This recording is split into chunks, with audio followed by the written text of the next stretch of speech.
siempre florezca, unidos en amor. Imaginemos al grupo de alabanza nuestro. Imaginemos bien desafinado el grupo.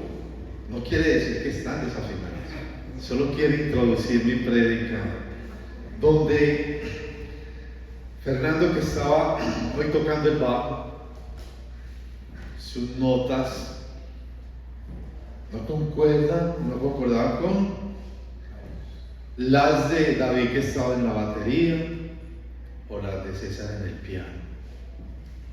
Y para sumarle un poco más, las voces tenían un desequilibrio vocal tremendo. ¿Cómo sonaría la alabanza? Un sonido discordante, impresionante, ¿cierto? No una melodía armoniosa, que es a lo que nosotros venimos.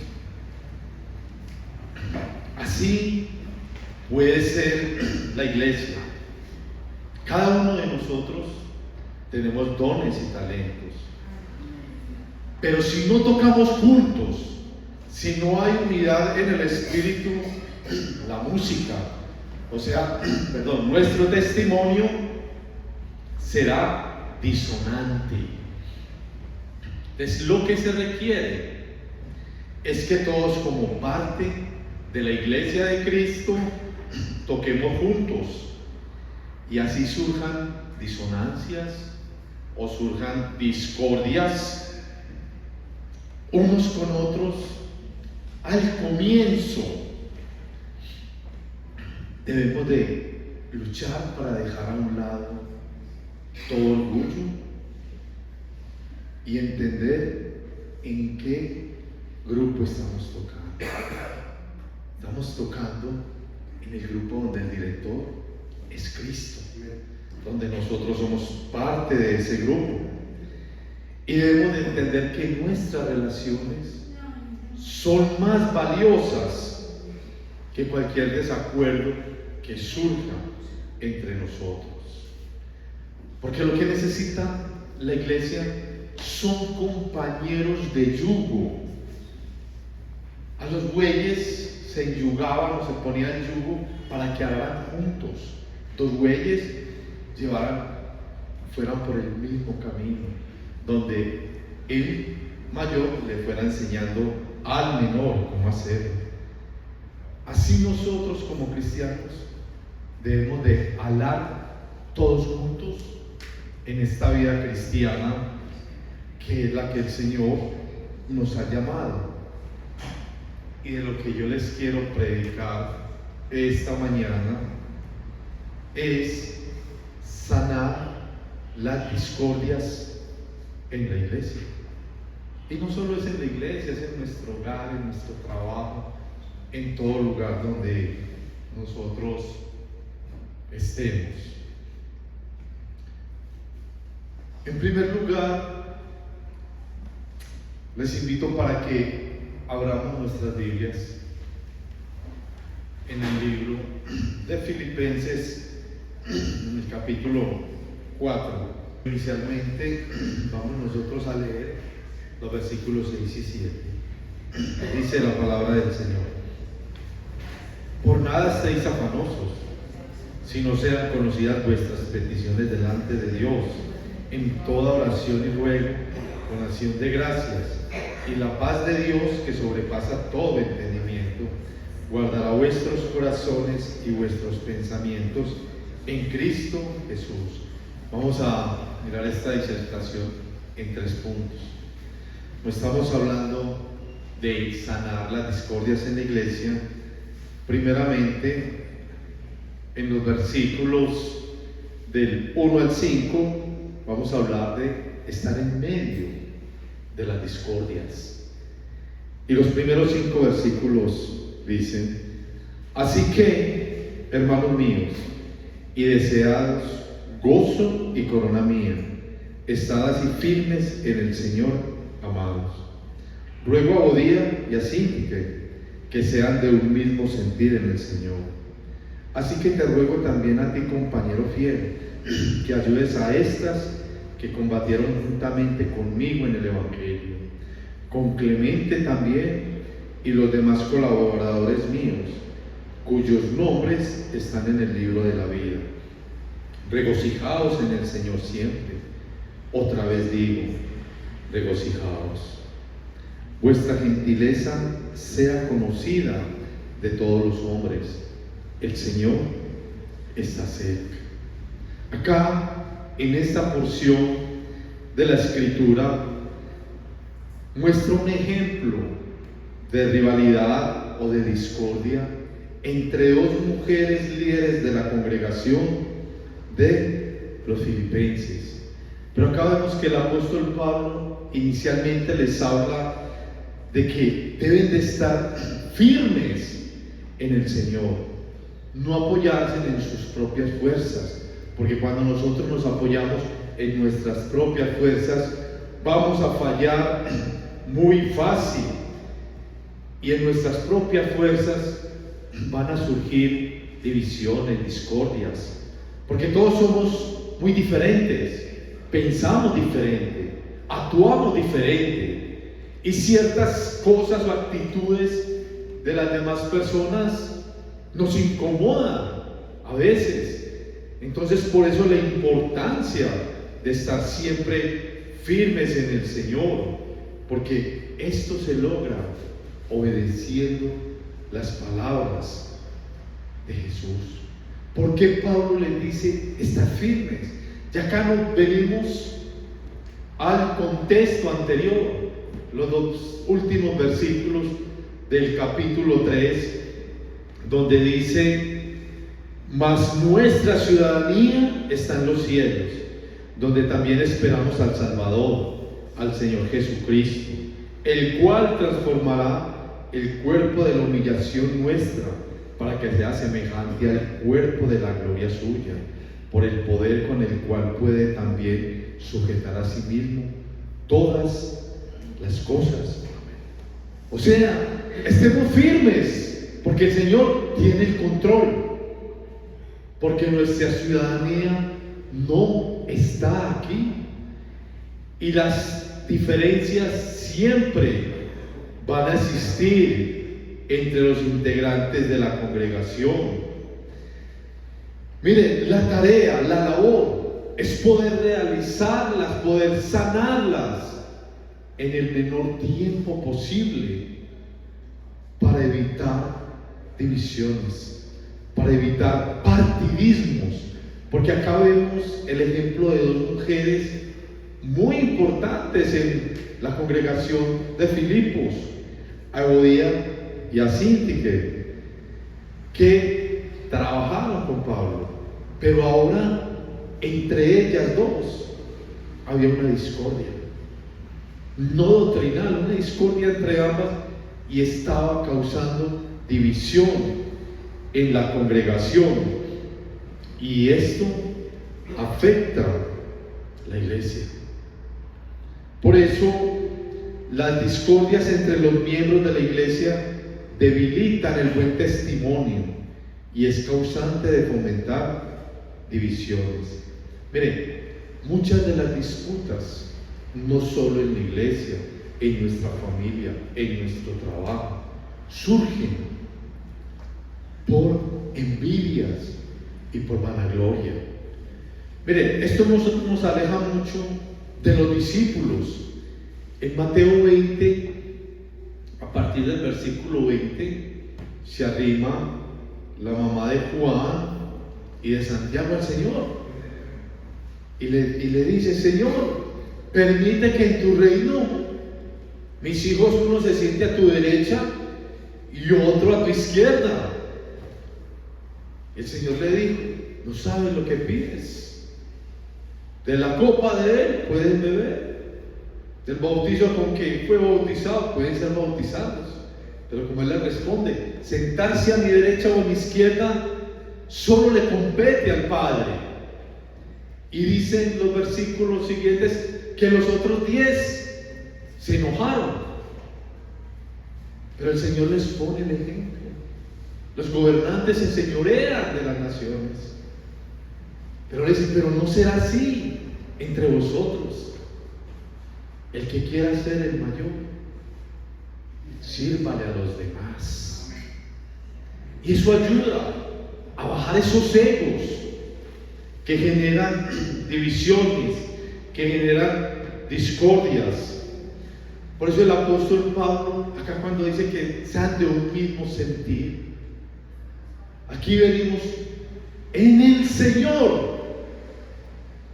Jesús era humilde, sencillo. Por eso el capítulo 2, a partir del versículo 5 de Filipenses, nos enseña: haya pues en vosotros ese mismo sentir que hubo en Cristo, que siendo en forma de Dios, no se aferró a eso, sino que tomó forma humana, se hizo siervo obediente, y obediente hasta la muerte, y muerte de cruz. Humildad, sencillez, ayuda para que evitemos discordias entre nosotros. Miren, si dejamos que Cristo y su palabra gobierne nuestra vida, va a ser más fácil soportar las diferencias, tolerar al hermano.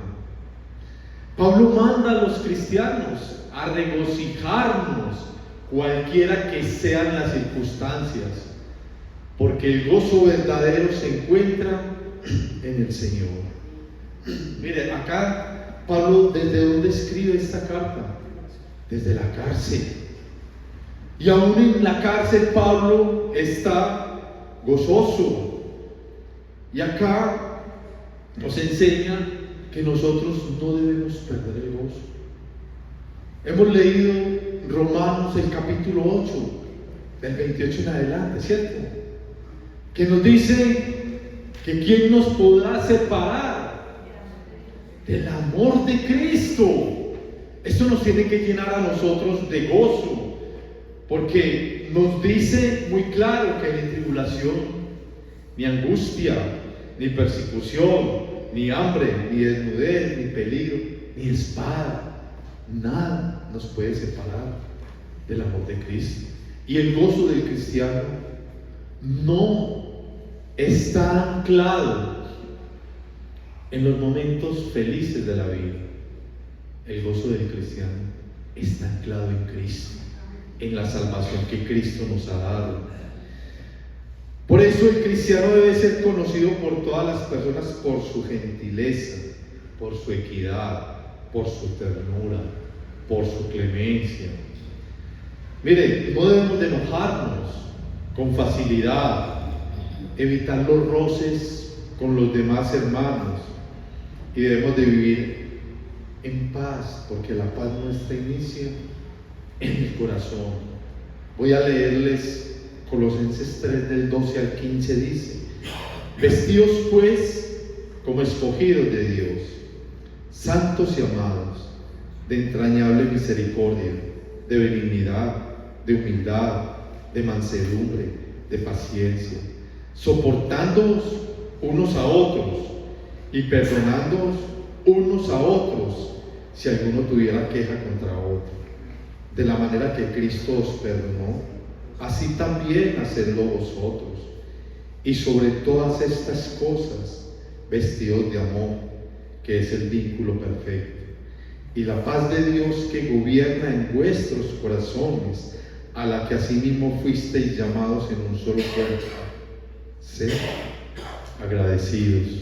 O sea, nos enseña el mismo apóstol Pablo. Nos debemos de soportar unos a otros perdonándonos, porque nosotros el vínculo perfecto, que es el del amor, es el que debe de ser evidente en todo momento.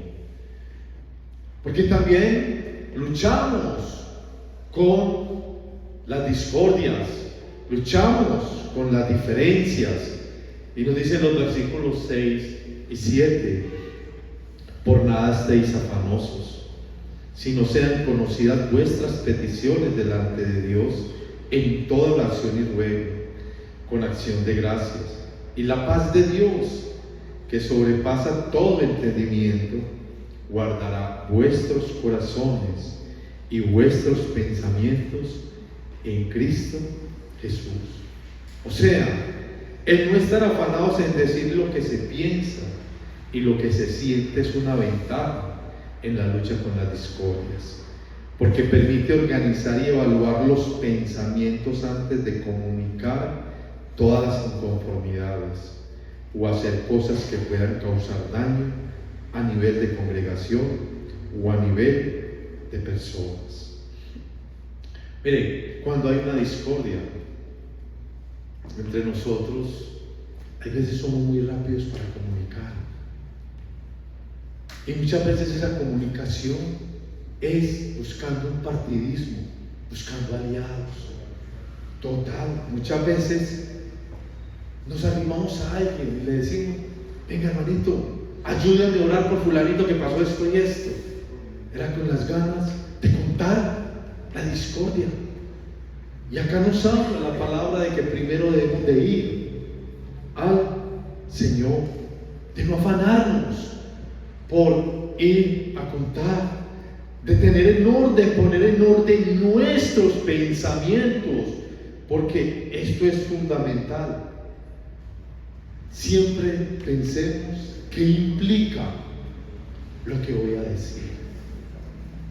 Lo que yo voy a decir de alguien agrada a Dios o daña, suma o resta. Debemos de ser lentos para hablar, y la misma palabra lo dice muy claro, que debemos de ser prontos para escuchar pero tardos para hablar. Es fácil con un comentario dañar una buena reputación, llámese de una persona o de una congregación. Por eso no estemos afanados en decir las cosas, pensemos antes. Es prioridad poner todo lo que se tiene en la mente cuando discrepamos con otros en las manos de Dios, a través de la oración, y esperar por su respuesta. Cualquiera que sea la discordia, la discrepancia, primero llevémosla en oración a la presencia del Señor. Y lo dice la palabra: sean conocidas todas vuestras oraciones delante del Señor. Ese es el conducto que nosotros debemos de tener, porque puede que nuestras inconformidades no tengan fundamento y son apreciaciones momentáneas, quizás en un momento donde no estamos muy bien y necesitamos que el Señor nos aterrice, que el Señor nos hable, que el Señor nos direccione para no ir a cometer un mal contra alguien. Por eso siempre la presencia del Señor es lo primero, y no lo hagamos al contrario, porque muchas veces vamos, contamos, hacemos el daño, y ¿qué es lo último que hacemos? Orar. Ya cuando la hemos embarrado, ahora sí vamos y buscamos la presencia del Señor a orar y a pedir perdón, cuando es más fácil primero haber pensado antes de hablar. Y que la oración siempre sea una disciplina en nuestra vida primordial. Siempre la dirección de Dios es necesaria, y como dicen los versículos, debemos de ir con todo ruego.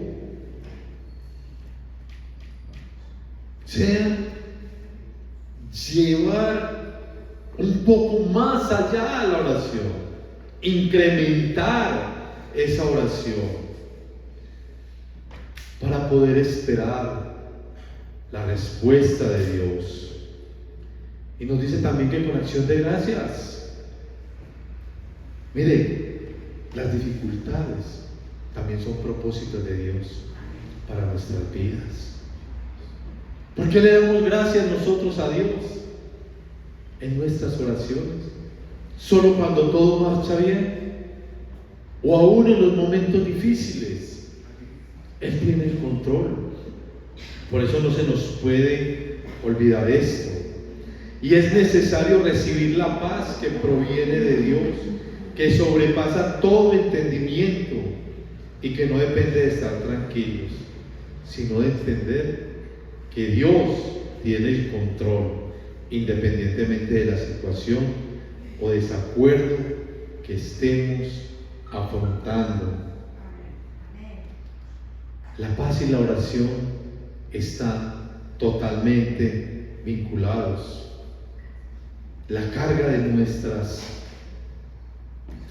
discordias, de nuestras discrepancias, de lo que nos pueda pasar, no es problema para experimentar la paz de Dios, porque en medio de esas situaciones podemos estar en paz, porque nosotros recibimos la paz de Cristo que sobrepasa todo entendimiento, no está sujeta a condiciones, y es en la que nosotros debemos de vivir. Muchas veces tenemos problemas, pero estamos en paz, porque el Señor tiene el control y siempre lo va a tener, y esa paz nos va a ayudar a que tengamos nuestros corazones limpios. Mire, muchas veces entre cónyuges hay diferencias, y hay veces hay diferencias fuertes, grandes, entre comillas. Lo mismo entre hermanos, hay diferencias, hay discrepancias, hay discordias. Nadie está exento de vivirlas, pero necesitamos recordar, ojo lo que vas a decir antes de generar un problema mayor.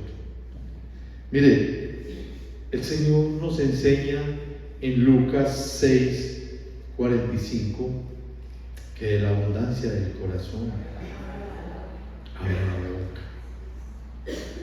Y el corazón se nos llena, hay veces, de cosas no muy agradables en determinado momento. Y al no poner un freno de pensar, soltamos.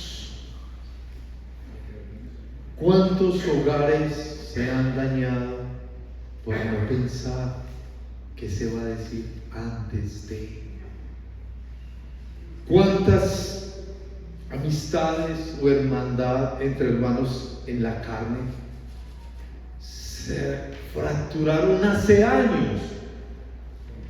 Y eso es irreconciliable por un momento donde no se pensó y se dijo cualquier barbaridad que vino a la mente en un momento de discordia.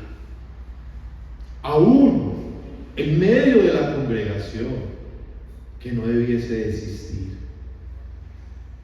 hay discordias entre hermanos. Muchas veces hay hermanos que no se hablan, y la palabra nos enseña de que eso no puede pasar entre nosotros. Las discordias van a existir, sí, porque pensamos diferentes, pero necesitamos traer todo esto a la presencia del Señor, porque esta lucha hace que la prioridad sea Dios, llevando una vida de oración y recibiendo la paz de Dios que guarda los corazones y pensamientos en Cristo Jesús. O sea, nuestra mente debe estar totalmente alineada con los principios de la verdad de Dios, llevando todo pensamiento incorrecto a la obediencia de Cristo, para así poder ser transformados, dejando que el Señor tome el control. Porque siempre vamos a estar luchando con las discordias, pero ¿cómo vamos a luchar? ¿En nuestras fuerzas? a nuestra manera o vamos a luchar en las fuerzas del Señor, a la manera de Él. También vamos a ver, dejando atrás estas discordias. Y en Filipenses 4, 8 y 9 dice: por lo demás, hermanos, todo lo que es verdadero, todo lo honesto, todo lo justo, todo lo puro, todo lo amable, todo lo que es de buen nombre, si hay virtud alguna, si algo digno de alabanza, en esto pensad. Lo que aprendiste y recibiste y oíste y viste en mí, esto haced, y el Dios de paz estará con vosotros. Poder cambiar las discordias por unidad es el objetivo principal, y para lograrlo es importante que se examine todo lo que quiera entrar en la mente, porque de los pensamientos que se deje llenar se verán reflejados en las acciones que se van a realizar. Nosotros como seres humanos somos muy influenciables. Nos influencia lo que vemos, lo que oímos, ¿cierto? Todo esto nos influencia. Lo que leemos es una influencia para cada uno de nosotros. O sea, que nuestra mente es un campo fértil donde se pueden sembrar muchas cosas, llámese buenas o malas. Somos nosotros los que no podemos dejar que en nuestra mente se siembren cosas que no agradan a Dios.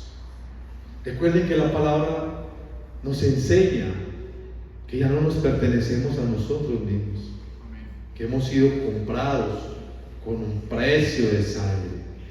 Y Satanás es el que ataca nuestra mente, el que pone pensamientos malsanos en nuestra mente. Y recordemos que como pensamos, vivimos, ¿cierto? Nadie piensa de una manera y vive de otra. Por eso hay que cuidar nuestra mente. Mire, hay una frase de Martín Lutero muy famosa que dice que no podemos evitar que los pájaros vuelen sobre nuestra cabeza, pero sí podemos evitar que hagan nido en ella. Todo llega. Somos nosotros los que determinamos qué dejamos que se quede en nuestra mente y llegue al corazón, y después haga el efecto o benéfico o devastador en nuestra vida. Aquí nos habla de dos palabras muy relevantes, lo que es la palabra virtud, que denota propiamente todo aquello que procura una estimación preeminente para una persona o cosa. De ahí es una eminencia intrínseca, bondad moral, virtud hacia Dios o de cualquier excelencia moral determinada. Mire, Jesús es el modelo para todo esto.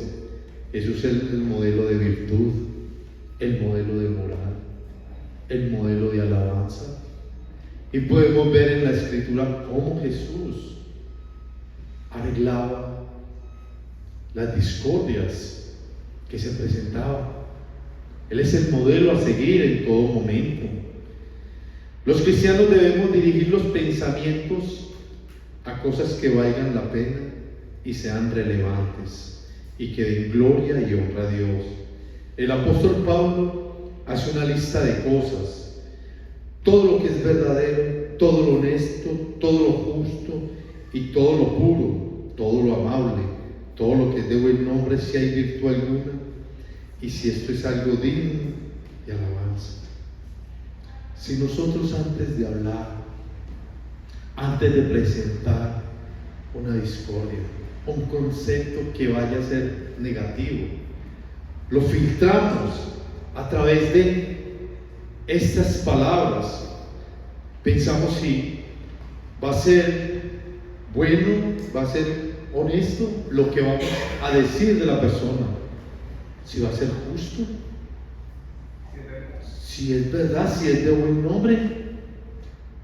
Si nosotros podemos filtrar las cosas, nos vamos a dar cuenta que vamos a aprender a controlar nuestra lengua, porque hay veces hace mucho daño, como lo dice Santiago. Y si logramos organizar nuestra mente, no van a salir comentarios dañinos que puedan dañar a alguien o que puedan dañar la armonía en medio de una congregación. No es suficiente con leer estos consejos en la palabra de Dios. Todo lo que hemos aprendido, recibido, oído y visto es para ponerlos en práctica en nuestras vidas. Miren, es fácil sentarnos a escuchar una predicación, a escuchar una enseñanza, pero luego, con facilidad, olvidamos lo que dijo el predicador, lo que enseñó el predicador. A los 8 o 15 días, ¿de qué fue que predicó el pastor? La prédica me tocó, pero yo no me acuerdo. Por eso es la importancia de empezar a vivir la prédica, la enseñanza que Dios nos da o que nos imparte a través de un pastor o de un maestro. La empezamos a vivir en el momento que termina el servicio y que ya salimos hacia nuestros hogares. Es el momento en que empezamos a ponerla en práctica. Mire, leemos la Biblia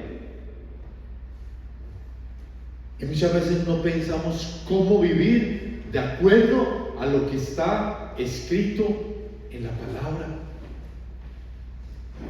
Y la Biblia no es un libro más.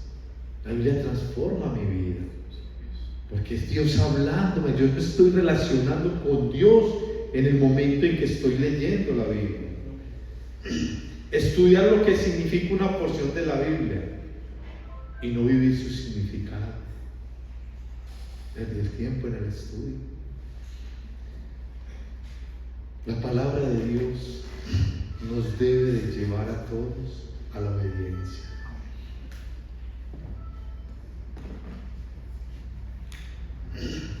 Vamos a concluir esta disertación. En nuestro entorno cristiano siempre vamos a tener diferencias. Lo importante es que éstas no causen divisiones entre nosotros. El apóstol Pablo manda a estar firmes, a ser de un mismo sentir y a regocijarnos. Todo esto en el Señor. Esto lo vemos en los primeros 5 versículos. Estar firmes en el Señor. Ser de un mismo sentir, de un mismo pensar. Estar en armonía en el Señor. Y también regocijarnos, estar gozosos en el Señor.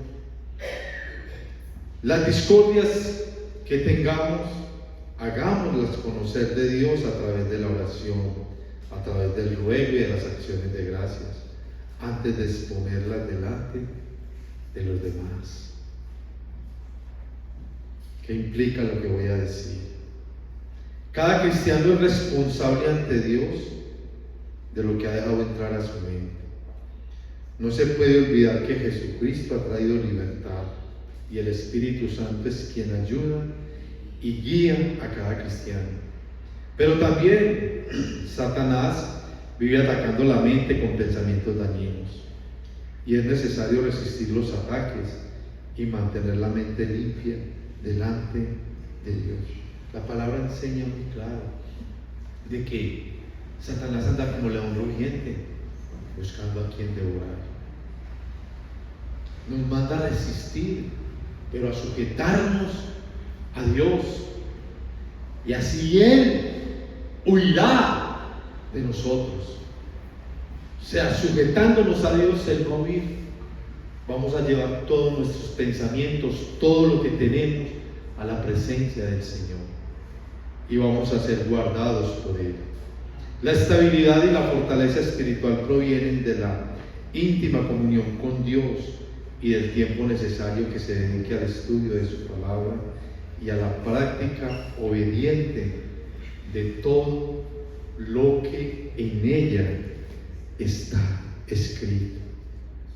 No es solo leerla, es vivirla.